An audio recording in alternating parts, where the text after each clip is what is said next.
तो जय हिंद दोस्तों। आज का हमारा टॉपिक है वाइट ब्लड सेल, यानी हिंदी में इसको बोलते हैं सफ़ेद रक्त कोशिका। तो आज हम वाइट ब्लड सेल के बारे में जानेंगे कि इनका जो है ब्लड में जो है क्या काम होता है इनका, और इनके कितने टाइप्स होते हैं इनकी, यानी कि इनके अंदर जो है कितने प्रकार के सेल्स पाए जाते हैं। तो वीडियो आगे करने से पहले वीडियो को लाइक और चैनल को सब्सक्राइब कर लीजिएगा। तो चलिए शुरू करते हैं। White blood cell, white blood cell जो है यह ब्लड सेल का ही एक पार्ट होता है, यानी कि उनका ही एक भाग है वाइट ब्लड सेल। इनका वाइट जो नाम जो है इसलिए पड़ा है कि इनका जो है कलर नहीं होता, इसलिए इनको वाइट ब्लड सेल बोलते हैं। जैसे आरबीसी कोशिका थे तो उनका जो है कलर था कि वह रेड कलर के होते हैं, लेकिन इनका जो है कलर नहीं है। लेकिन इसमें जो है केंद्रक पाए जाते हैं जो कि आरबीसी कोशिका में नहीं पाए थे, तो इसलिए इनका उपयोग जो है रिसर्च डिपार्टमेंट में जैसे कि डीएनए का जांच करने के लिए वाइट ब्लड सेल का उपयोग किया जाता है।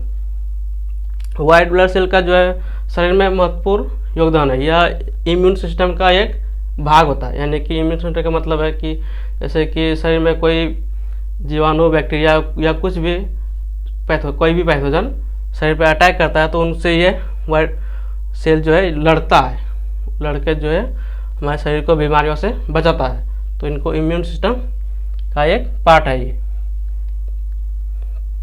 तो इनका टाइप देख लेते हैं। ये वाइट ब्लड सेल जो है कई प्रकार के होते हैं। तो मुख्य रूप से जो है वाइट ब्लड सेल दो प्रकार के होते हैं। ए नंबर पे है ग्रेनुलोसाइट और बी नंबर पे है एग्रेनुलोसाइट। इनको जो है कण के आधार पे जो है, यानी इनके साइटोप्लाज्म में, इनके कोशिका के साइटोप्लाज्म में कुछ कणिका यानी कण पाए जाते हैं। उनके आधार पे जो इनको दो भागों में बांटा गया है, ग्रेनुलोसाइट और एग्रेनुलोसाइट। तो ग्रेनुलोसाइट के अंदर जो है इनमें तीन प्रकार के सेल पाए जाते हैं, इस्नोफिल, बेसोफिल, न्यूट्रोफिल। तो नंबर 1 देख लेते हैं, इस्नोफिल। इस्नोफिल कोशिका जो है यह कोशिका जो है जैसे किसी को एलर्जी संबंधी कोई समस्या हो रही है या एलर्जी होता है तो उस समय जो है इस्नोफिल कोशिका जो है उस समय उस स्थान पर पहुंचकर उस हानिकारक पदार्थों को नष्ट कर देते हैं। और इनके जो है लाइसोसोम के अंदर जो है एक एंजाइम पाया जाता है। वो एंजाइम जो है इनके कोई अगर टेपवॉर्म या प्रोटोजोआ, उनके प्रोटोजोआ के सेल्स या टेपवॉर्म के सेल्स के झिल्ली का या लाइसोसोम के एंजाइम नष्ट कर देते हैं और इनको मार देते हैं। तो ये इस्नोफिल कोशिका का कम हो गया। चल नहीं रहा। नंबर 2 पे आते हैं बेसोफिल। बेसोफिल कोशिका जो है यह इनका संख्या जो है सबसे कम होता है डब्ल्यूबीसी कोशिका के अंदर। बेसोफिल कोशिका जो है ऐसे जैसे कि किसी को चोट वगैरह लग गया या कोई सूजन हो गया तो उस समय जो है यह बेसोफिल कोशिका जो है आता है। इनके अंदर जो है कुछ कणिकाएं पाया जाता है, जैसे सेरोटोनिन और हेपरिन और हिस्टामिन। ये 3 प्रकार के कणिकाएं पाए जाते हैं। ये कण जो है चोट या सूजन होने के स्थान पर आकर जो उस समय उस स्थान पर पहुंचकर सूजन को और बढ़ा देते हैं और ब्लड के बहने का जो है जमने उसको नहीं देते, ब्लड को यानी कि जमने नहीं देते हैं जिस जगह चोट या खून का बहाव हो जाता है। बेसोफिल कोशिका का काम हो गया। न्यूट्रोफिल कोशिका, ये कोशिका जो है इसके अंदर जो है केंद्रक पाया जाता है। केंद्रक का लेकिन आकार जो है निश्चित आकार का नहीं होता है, यानी कि इनके केंद्रक का आकार जो है अनिश्चित होता है। न्यूट्रोफिल कोशिका जो है यह किसी भी मतलब संक्रमण के स्थान पर पहुंचकर जो है यह पैथोजन को निगल कर नष्ट कर देते हैं।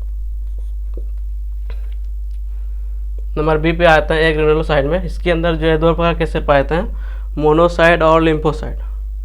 मोनोसाइट कोशिका जो है यह WBC कोशिका में बड़े आकार की संरचना में पाए जाते हैं, यानी कि जितने भी WBC कोशिका के अंदर जितने भी सेल हैं उसके उनमें से सबसे आकार में सबसे बड़ी सेल ये मोनोसाइट होते हैं। मोनोसाइट का काम जो है बहुत फास्टली होता है। अगर किसी को कोई बीमारी या संक्रमण होता है, अटैक करता है, उस समय जो है ये मोनोसाइट कोशिका सबसे पहले उस संक्रमण के स्थान पर पहुंच जाते हैं और उस संक्रमण में पैथोजन को निगल कर नष्ट कर देते हैं।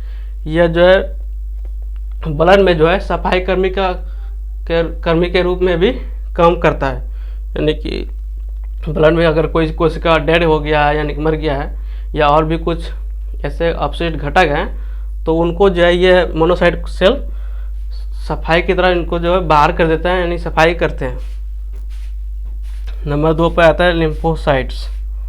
लिम्फोसाइट कोशिका जो है यह एंटीजन को मारने के लिए एंटीबॉडी का निर्माण करते हैं। यहाँ पर एंटीजन का मतलब है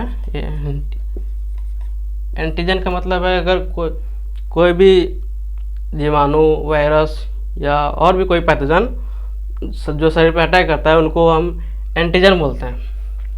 और एंटीबॉडी का मतलब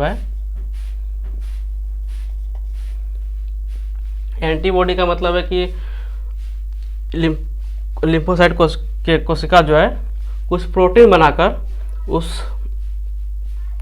उस एंटीजन से लड़ने के लिए प्रोटीन बनाता है। प्रोटीन बनाकर जो है एंटीजन से लड़ने का काम करता है, उनको मारने का काम करता है, तो उनको एंटीबॉडी बोलते हैं। यानी कि जो सेल जो है कुछ प्रोटीन बनाया उस विशेष जीवाणु या कोई भी एंटीजन को मारने के लिए, तो उनको एंटीबॉडी बोल देते हैं। तो लिम्फोसाइट कोशिका जो है इनके अंदर जो है 2 प्रकार के सेल पाए जाते हैं। Lymphocyte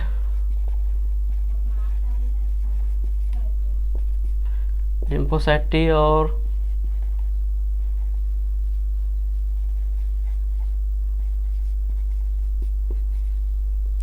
lymphocyte B.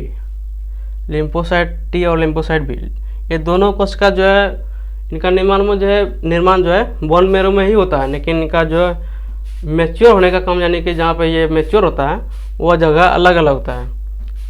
Lymphocyte T जो है इनको शॉर्ट में टी सेल बोलते हैं और इनको जो है बी सेल बोलते हैं, बी सेल कोशिका बोलते हैं।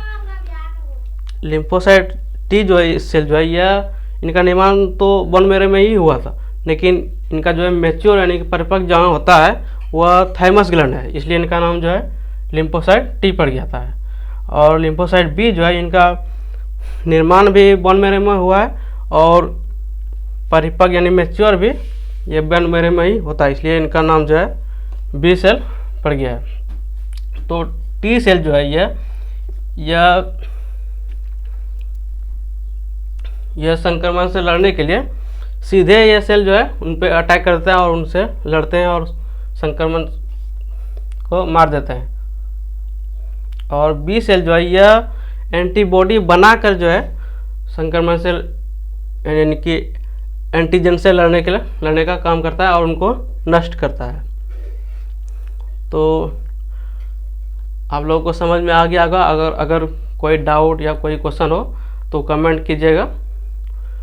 तो आज वाइट ब्लड सेल का जो टॉपिक जो है खत्म करते हैं यहाँ पे।